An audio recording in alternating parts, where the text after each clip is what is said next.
Asibuyele emuva phansi ngokuhlukumeza insango babebhema kahle omkhulu maybe kanye ngonyaka ugqoka ibheshu nembadada ngidi isiko lami phela amasule bedume ngokuhloniphana nokuphana sahlephulelana inyoni noma kuyijiyane Lowo thungathwa ngamabutho kaZulu kanye noZulu wonkana kwelaseGoli usekhiphe istatement esibhekiseke emaphoyiseni ecela ukuvikelwa. uMax Makhanya ongasiwa-ke nokho ukuthi-ke uhlalaphi njengoba-ke sekufezile ukuthi-ke uselitholile ucingo lokuthi-ke amabutho asisuka kwela kubo-ke embumbulu amcinga yonke-ke imbumbulu angamthola.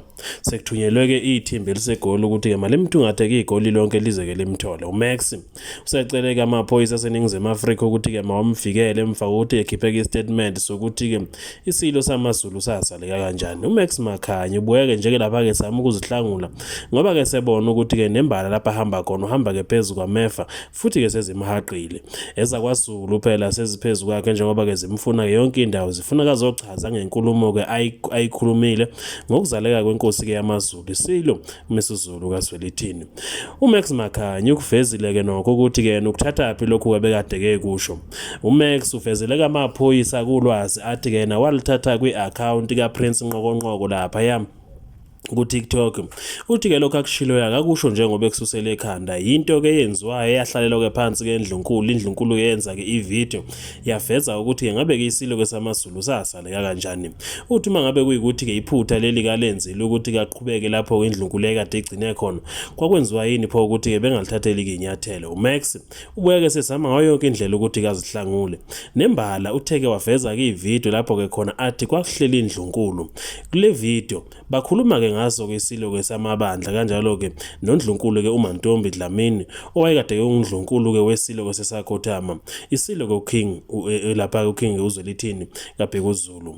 Kule video-ke evelayo kuvela-ke abasendlunkulu-ke behlele-ke phansi beveza-ke ulwazi abathi-ke banalo bona njengoba-ke bethi-ke indlela-ke lena-ke inkosi noma inkosazana-ke uMantombi Dlamini azaleka-ke ngayo akwaziwa-ke noma-ke iqiniso yini lokhu abakuvezayo njengoba-ke beveza-ke nolwazi okusolakala ukuthi-ke ulwazi-ke lolu olunzulu kakhulu futhi-ke olufihliwe. Nansi-ke ividiyo uMax Makhanya athi-ke yena uma kuyikuthi kwayenecala kwakufanele kuthathelwe kwinyathelo uthi lokhu uyacela ukuthi-ke amaphoyisa aseNingizimu Afrika mawamvikele amfunekazi amthole kodwa-ke futhi useyetholile ukuthi kufunwa-ke ubaba uMhlongo ohola-ke ibutho laSondini. Uthi ubaba uMhlongo uma kwenzeka yena-ke efa uMax njengokusho kwakhe-ke uMax uthi uma kwenzeka ngifa amaphoyisa aseNingizimu Afrika anokwazi ukuthi-ke ngibuleke ubaba uMhlongo ohola-ke ibutho lalapha kondini ngoba-ke uyena osephumele kobala ukuthi kuyangifuna yena-ke nebutho lakhe.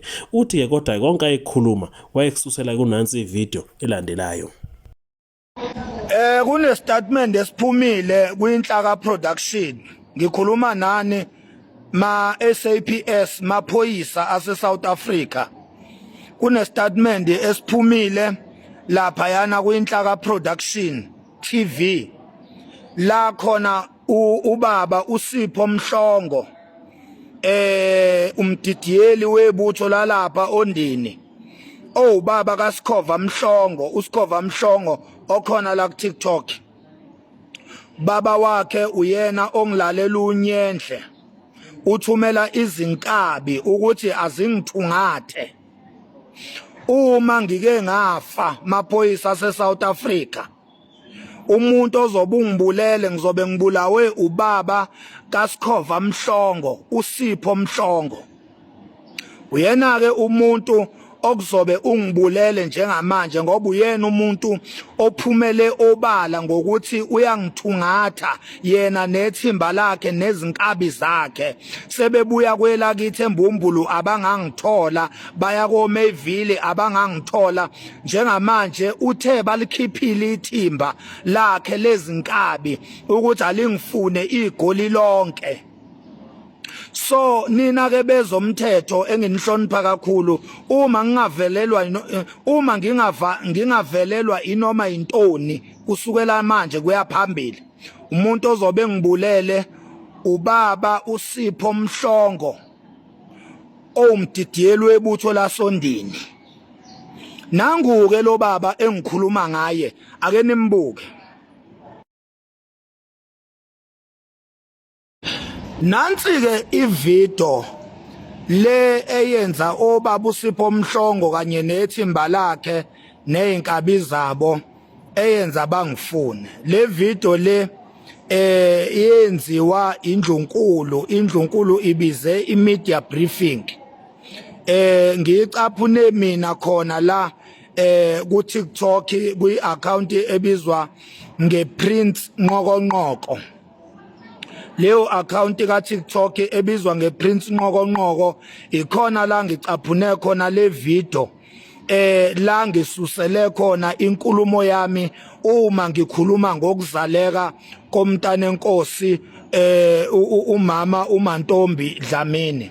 Le nkulumo ngayisusela kule video ke ekuyiyona ivideo ekubeka ngokusobala lokhu okumayelana nalokhu mina engakhuluma ngakho uma ngikhuluma ngesibeletho. Nansi ke le video ake uyilaleleke Zulu. Uyazi ukuthi wadayiselwa ingulube isesakeni. Hawu, qhwebu kanjani? Abakutshena ngani ukuthi umntana enkosi wazalwa kanjani? Cha ngokabasho. Cha phela uzalwa ingonyama noma ingwenyama ngokusho kwabo usokuza. Nodade wabo umntana enkosi uManonto. Awu. Igelele eqele ingonyama. Okwaqoma kwabizwa ukuthi ukuze indlunkulu kaZulu nabangane bengathelwa lichilo kakhulunywe loludaba lulungiswe olwalungiswa ngalendlela ngokosiko lakhona kaNgwane isiko lebovu lapho umlobokazi ezogana okuyaye enikezwe ingane ifakwe esweni sakhe ibe ingane yakhe yokuqala ukuqobothisa ubukhosikazi bakhe lapha ekhaya wadinga ukuba kufakwe indodana yokuqala kaMdlokombane uZonda Magwala ukuze kuphahlekwe noma kuqobothiswe ubundlovukazi kaMntana enkosi. Wayengasesona isitsha esasingazali ingonyama kaZulu. Ungaphaka yini ukudla okuhlanzekile kudliwe kudleke ukuphakela esitsheni esingcolile ngoba kwenzeke isitha siqale esihlanzwe kuqala ukufaka ngonyama uZonda Magwala kwakulokho okuhlanzwa ngaleso sitsha okusho ukuthi lezi inkomo ezihlale zishiwe inkomo zobaba noma bamkhulu zase iphumelezeni. Yeah, after ke Zulu sewilalelile le video.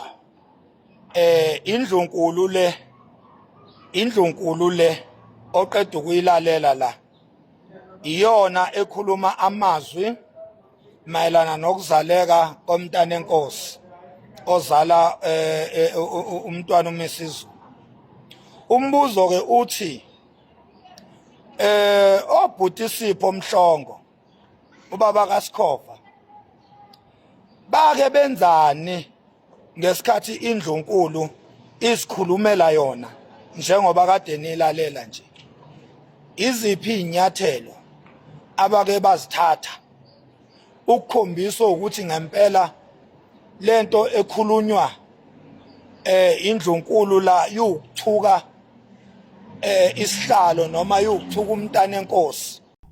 Umbuzo ke okhona obheke lapha kuMax Makhanya obuzwa ke uZulu uthi siyakuzwa weMax kanjalo ke nokuxolisa kwakho kodwa ke sicela ukwazi ukuthi ingabe ukuphi njengamanje awusilayele la ukhona sizokwazi ukuthi siyixoxe kahle le ndaba. Asibuyele emuva phansi ngokuhlukumeza insango babebhema kahle omkhulu maybe kanye ngonyaka ukugqoka ibheshu nembadada ngidi isiko lami phela amasule bedume ngokuhloniphana nokuphana sahlephulelana inyoni noma kuyijiyane.